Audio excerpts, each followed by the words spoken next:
High friend welcome to my channel blessings cake.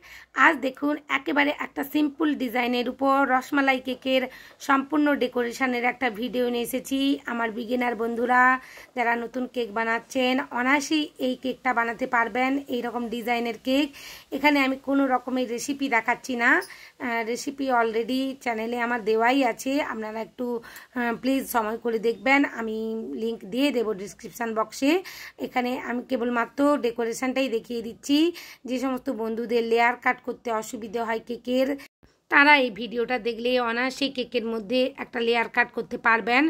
আমি তিনটি ভাগে ভাগ করে নিয়েছি। কেকের স্পঞ্জ খুবই নরম। আর এখানে একটা বোর্ড নিয়ে নিয়েছি। বোর্ডের মধ্যে কিছুটা আমি ক্রিম দিয়ে দিলাম যাতে কেকটা নিয়ে যাওয়ার সময় কোনো রকমভাবে অসুবিধে না হয়, পড়ে না যায়। এরপর এখানে আমি রসমালাই দিয়ে ভালোভাবে সোপ করে নিয়েছি, যেমন রসমালাই কেকগুলো আমি প্রত্যেকটা ক্ষেত্রে করে থাকি। আর অল্প করে ক্রিম দিয়ে দিয়েছি। ক্রিম দিয়ে ভালোভাবে লেয়ারে ছড়িয়ে নেব। এই কেকটা যে ম্যাডাম আমাকে অর্ডার করেছিলেন উনি কম ক্রিমের উপরই এই কেকটা বানাতে বলেছিলেন, তাই আমি কম ক্রিম দিয়েই বানানোর চেষ্টা করছি। আর দেখুন ধীরে ধীরে আমি যে রসমালাই কেকগুলোর মধ্যে মিষ্টি দিয়ে থাকি সেইভাবেই মিষ্টিটা দিয়ে দিচ্ছি। মিষ্টিটা খুবই নরম, তুলোর মতন। একটু ভালো কোয়ালিটির মিষ্টি ব্যবহার করতে হবে, এখানে ব্যবহার করার চেষ্টা করতে হবে, কারণ কেকের ভেতরে থাকবে তাই। আর দেখুন এখানে আমি বাদামও দিয়ে দিলাম। 3 রকমের বাদাম এখানে ছোট করে কেটে রেখেছিলাম, আমন্ড, কাজু আর পেস্তা। ধীরে ধীরে আবার দ্বিতীয় লেয়ারটাও বসিয়ে দিয়েছি। একই রকমভাবে আমি রসমালাই দিয়ে সোপ করে নিয়েছি। প্যালেট নাইফটা খুবই আলতোভাবে ধরতে হবে, জোরে ধরলে কখনোই চলবে না। আর একেবারে ক্রাম কোটিং করে নিচ্ছি যাতে ফিনিশিং আনতে সুবিধে হয় বা কাজটা করতে সুবিধে হয়। তোমরা যারা নতুন কেক বানাচ্ছ তারা অবশ্যই এই কাজটা একেবারে ক্রাম কোটিংটা করে নেবে। কেকটা বানাতেই একই রকমভাবে দ্বিতীয় লেয়ারেও আমি রসমালাইয়ের মিষ্টিটা দিয়ে দিচ্ছি আর বাদাম দিয়ে দেব। ভালোভাবে ভরে ভরে দিয়ে দেব। কোয়ালিটির সাথে কখনোই কম্প্রোমাইজ করবে না কেক বানানোর সময়।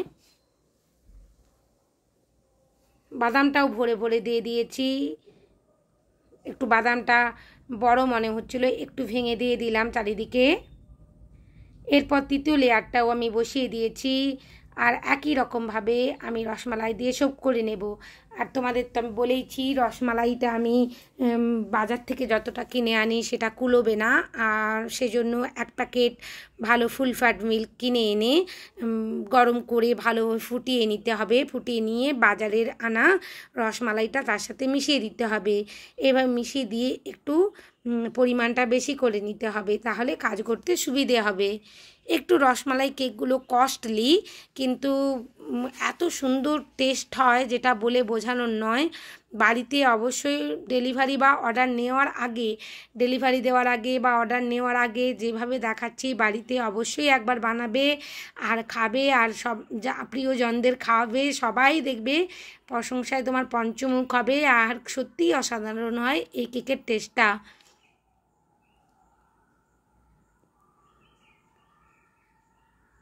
ধীরে ধীরে আমি একেবারে ক্রাম কোটিং করে নিচ্ছি যাতে আমার কাজটা করতে সুবিধে হয়। যারা প্রথম কেক বানাতে যাচ্ছ, অনেক সময় এইভাবে ক্রাম কিছুতেই লুকোতে চায় না, অসুবিধে হয়, তারা এই টেকনিকটা অবশ্যই ফলো করতে পারো। আমি একেবারে বোর্ডটা পরিষ্কার করে নিয়ে ফ্রিজের মধ্যে 15 মিনিটের জন্য সেট করতে রেখে দিয়েছিলাম। তোমরা যারা নতুন কেকের মধ্যে ফিনিশিং আনতে পারছো না তারা অন্তত আধ ঘন্টা মানে 30 মিনিট এইভাবে ক্রাম কোটিং করার পর ফ্রিজের মধ্যে সেট করতে রেখে দেবে।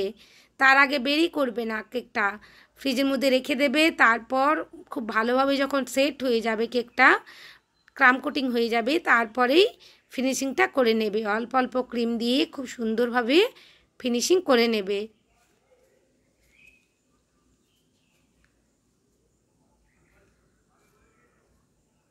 আমি সাইডের অংশগুলোতে একেবারে ক্রিমটা করে নিয়েছি।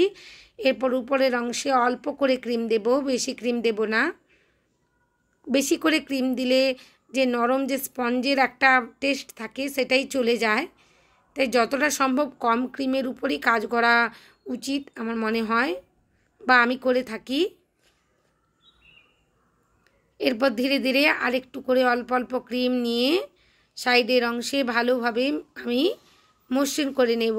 আর সব সময় টার্নিং টেবিলটা ঘোরাতে থাকবো। প্যালেট নাইফ কখনোই ঘোরাবো না, হাত ঘোরাবো না। উপরের অংশের যে এক্সট্রা ক্রিমগুলো আমি তুলে নিচ্ছি, একটা বাটির মধ্যেই সেগুলো রেখে দেব। আর এখানে একটু ইয়েলো কালার ডিপ করে নিয়েছি, একটু ক্রিমের সাথে বেশি করে ইয়েলো কালার দিয়ে দিয়েছি। আর নিচের অংশটা আমি একটু হাইলাইট করতে চাচ্ছিলাম, আর উপরের অংশেও একটু হাইলাইট করতে চাচ্ছিলাম, তাই সেভাবেই আমি ক্রিমটা ইউজ করছি।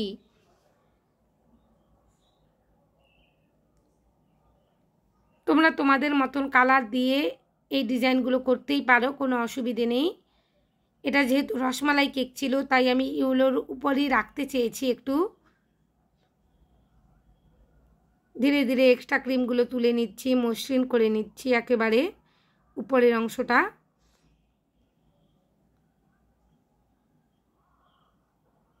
খুবই আলতো হাতে ধীরে ধীরে কাজগুলো করতে হবে। আমি এখানে একটা ডিজাইন করে নেব, প্যালেট নাইফ দিয়েই করে নিচ্ছি প্রথমে, কিন্তু আমার ভালো লাগছিল না, মনে হচ্ছিল একটু যেন এলোমেলো লাগছে, তাই আমি প্যালেট নাইফ দিয়েই আবার উপরের অংশটা ভালোভাবে প্লেন করে নিয়েছি। এই ডিজাইনটা আমি রাখছিলাম না, একেবারে বোর্ডটা আমার মনে হচ্ছিল মুছে পরিষ্কার করে নেই, তারপর কাজগুলো করব। একটা ভিজে কিচেন রুমাল দিয়ে ভালোভাবে নিচের অংশটা বোর্ডের আমি পরিষ্কার করে নিলাম। আমার মনে হচ্ছে এই ডিজাইনটা যেন খুব একটা আমার পছন্দ লাগছে না, আমি ভালোভাবে প্যালেট নাইফ দিয়ে আবার একই রকমভাবে মসৃণ করে নিয়েছি। আর একটু করে ক্রিম দিয়ে ভালোভাবে ভরাট করে নিয়েছি।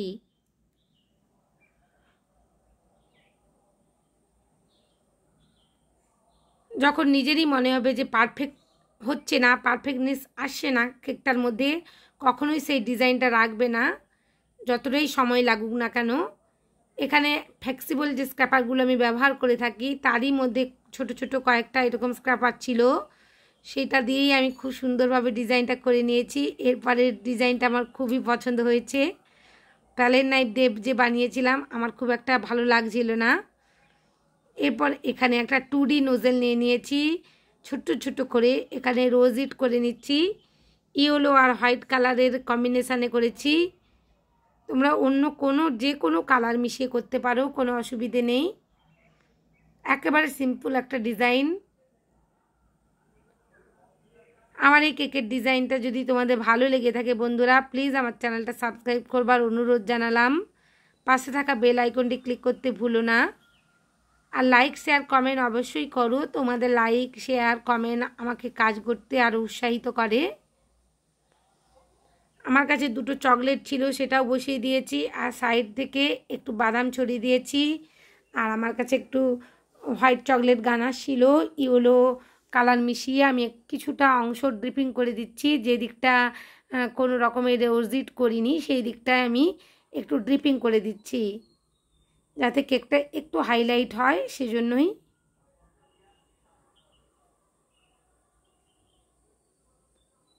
তোমাদের কাছে যদি কাস্টমাইজ কেকের অর্ডার আসে, এই রকমেরই ফ্লেভারের উপর যদি কাস্টমার কোনো ডিজাইন দেয়, তোমরা করতেই পারো অনায়াসে, কোনো রকমের অসুবিধে নেই। শুধু ইনসাইডে থাকবে যে কোনো ফ্লেভার দিয়ে করতে পারো। যদি রসমালাই বলে রসমালাই বা চকলেট, ডিজাইনটা কাস্টমারের মতন করতেই পারো, কোনো অসুবিধে নেই। এই কেকটা 1.5 পাউন্ডের ছিল।